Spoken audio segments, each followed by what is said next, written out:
सोच के देखो, तुम एक लेक के पास बैठे हो, शांत, बिल्कुल साइलेंट। ना कोई नोटिफिकेशन, ना कोई बीप, ना कोई बस, सिर्फ तुम, तुम्हारा माइंड और तुम्हारी क्लैरिटी। इसी साइलेंस में होती है थिंकिंग की रियल पावर डेवलप। और इसी पे बात करता है कार्ल न्यूपोर्ट चैप्टर 4 में, जिसका हिडन लेसन है, to produce at your peak you must work deeply regularly. पर प्रॉब्लम क्या है? आज की दुनिया में लोग डीप वर्क को एक लग्जरी समझते हैं जो सिर्फ कुछ लोगों के लिए है, राइटर्स, साइंटिस्ट और आर्टिस्ट। पर कार्ल कहता है डीप वर्क कोई लग्जरी नहीं है, वो एक स्किल है, और सबसे अच्छी बात है ये ट्रेनेबल है। आजकल सब बोलते हैं यार मुझे फोकस करने में दिक्कत हो रही है, मैं जल्दी डिस्ट्रैक्ट हो जाता हूं।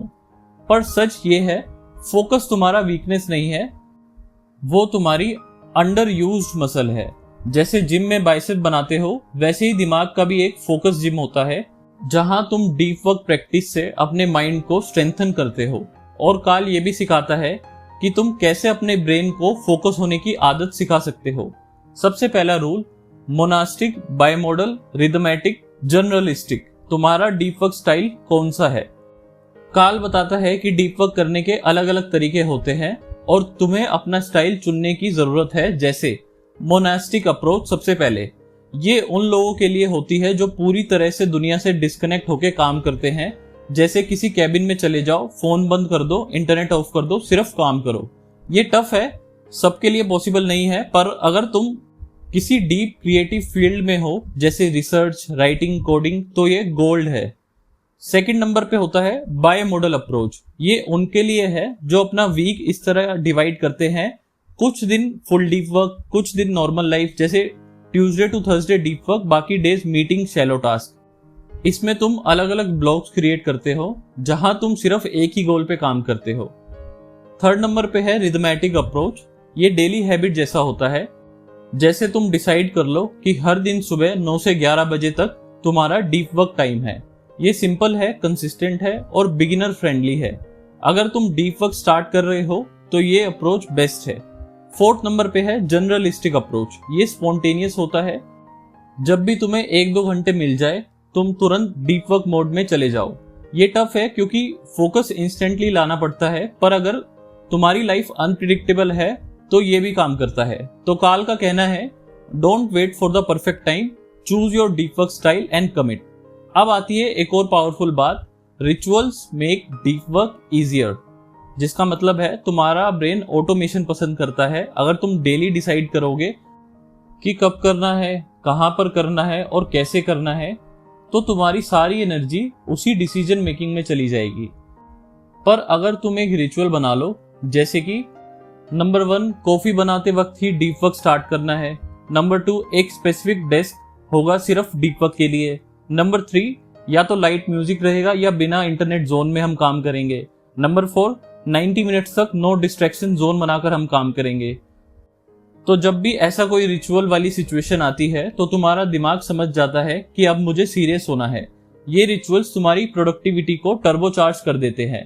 कार्ल एक और पावरफुल प्रिंसिपल इंट्रोड्यूस करता है, great creative minds think like artist but work like accountants. यानी क्रिएटिविटी का मतलब फ्रीडम नहीं, डिसिप्लिन के साथ फ्रीडम है।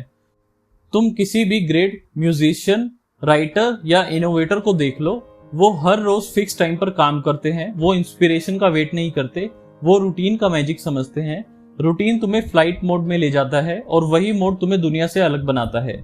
इस चैप्टर में एक और कोर आइडिया आता है, make grand gestures.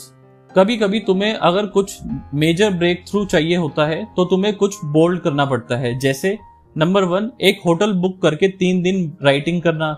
Number 2, social media uninstall कर देना 1 महीने के लिए। नंबर 3, अपने दोस्तों को बोल देना कि तुम कुछ बड़ा लिख रहे हो ताकि तुम पर अकाउंटेबिलिटी आ जाए। ये जेस्चर्स तुम्हारी सीरियसनेस दिखाते हैं। वो तुम्हारे ब्रेन को बोलते हैं अब खेल नहीं, अब असली काम है। कार्ल ये जेस्चर्स को शॉर्टकट टू फोकस बोलता है।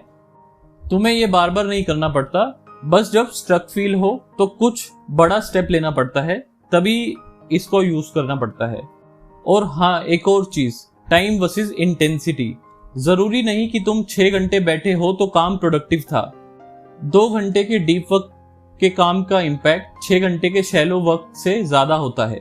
Quality always beats quantity. सोच के देखो, एक बंदा 2 घंटे पूरे फोकस के साथ लिख रहा है और दूसरा बंदा 6 घंटे में बार बार फोन चेक कर रहा है।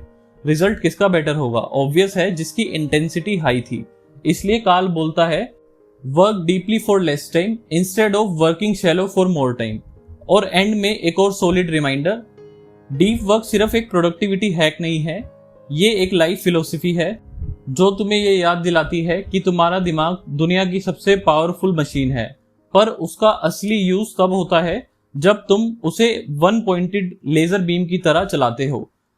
तुम हर दिन डिस्ट्रैक्शन से भरे हो, पर जो बंदा अपने माइंड को मास्टर कर जाता है वो किसी भी फील्ड का लेजेंड बन जाता है।